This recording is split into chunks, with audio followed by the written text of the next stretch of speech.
In this particular case, they had already confessed, but I said I will go in with an open mind and listen to what they present and be fair. Perfect family to the outside world, but inside that home, it was a disaster. I believed every word he said.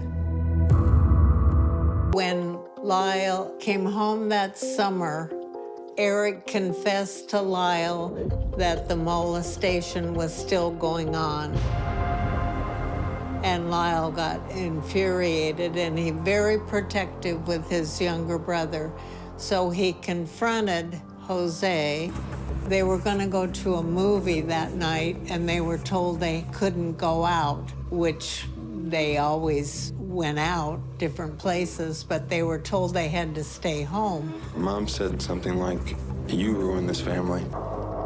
They broke in the doors to the den, and Erik went first, and then Lyle went in. They started thinking about fingerprints on the shelves, so they picked them all up.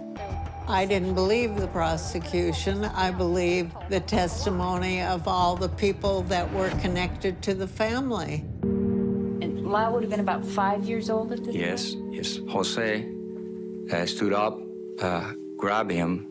How did he hit Lyle? With his closed fist. There was an avalanche of family members and coaches and family acquaintances on the stand who all pushed this fact that the boys were molested and mistreated their whole life. He was afraid. Why? Because he and his dad had been touching each other, and he indicated that it was in his genital area. And it drew great sympathy, I think, from people watching the trial, and a lot of emotion. He told me his father was massaging his. He used that word? Yes, he did. How could that many people give the same synopsis of what was going on in that household? They didn't get together and make this story up. And the main thing that convinced me was the grandmother. Grandmother Maria Menendez sat in the courtroom every day for the whole time we were there. And she was there to support the boys 100%. If one of my grandchildren did that to one of my children, I would disown them. Why would that woman be so supportive? She knew they were telling the truth. We took a first vote, 6 women manslaughter, 6 men first degree. The men said the boys were lying. Women believed totally different.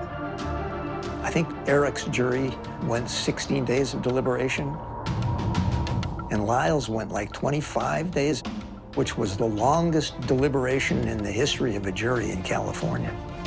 We were so far apart, one man pounded on the table and called me a white bitch. We were hopelessly deadlocked. I still believe that the Menendez brothers did what they did out of fear because they felt that they were going to be killed. I don't think they'll get out. They've tried appeals several times, but it would be nice if they had a little good part of this life we're in.